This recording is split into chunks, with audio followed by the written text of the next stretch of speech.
When I was in seminary, one of the places we would go after class was to Everybody's Pizza, a great little place just across the street from the seminary. One particular evening while I was working on my master's thesis, probably 17th or 18th version of it, I suppose, I'd gone in and the person behind the counter, knowing me since I'd been there many times before, started serving up my usual slice of pizza, glass of Coke, and I sat to start working some more, delving through, eating a little bit. As I was in conversation with some others, I was talking about the problem of theodicy, the problem of good and evil, and our disappointment we have with God when human experience is so fraught with pain and hardship. I noticed when I came in that there was an elderly African-American man seated just inside the door. He sat there with his bag of things, and I just assumed he was waiting for something. I sat, had my food, was eating, and finally the guy behind the counter looked over at the man and said, "What'll you have?" The man walked up to him and whispered something to him and went back and sat down. A few minutes later, the guy behind the counter pulled off one of the slices of just plain pizza that had been sitting in the ledge for quite some time, I imagine. He had it on a napkin, not even on a plate, just on a napkin, handed it to the man without any words, motioned to the door with a nod of his head. I didn't say anything. I didn't ask any questions. I just went about my work, my important, busy work about the problem of God and injustice and the pain and the struggle of human heartache.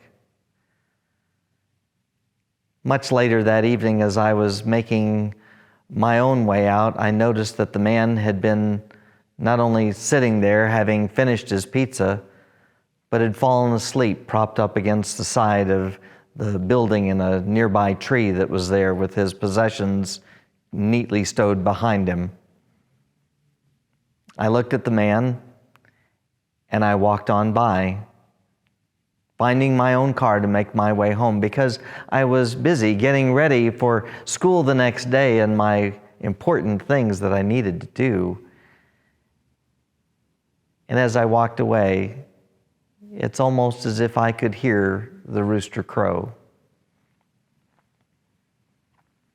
I think a lot about that night. That moment when injustice was sitting right in the room, how the other person was treated, what was taking place. And I remember my own lack of response.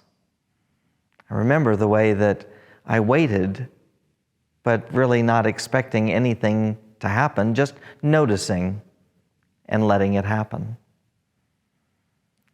As I think about that, I remember on this Good Friday, as we're approaching the end of Jesus' earthly life, he would be crucified today. He would be placed in a borrowed tomb. As I think about that, I remember the ways that I have disappointed, that I have let down Jesus. Not as a way of kind of rubbing salt in my wounds necessarily, but as a reminder that even in my own lack of follow-through, in my own disappointing of God, God was still loving me through Christ. God was still pouring out grace to me in Christ. God was still offering me the opportunity to be renewed and made whole. It was Good Friday. It would be only a couple more days, and we would be celebrating Christ is risen. Christ is risen indeed. And on that Easter day, it had a different meaning for me because I knew in a new way how God's love was for even me. As we make our journey down the road to the empty tomb, we know the love of God is here for us. God's hope is here for us because of God's love, because of Christ. And as we experience our own Good Friday, we know Sunday is on its way.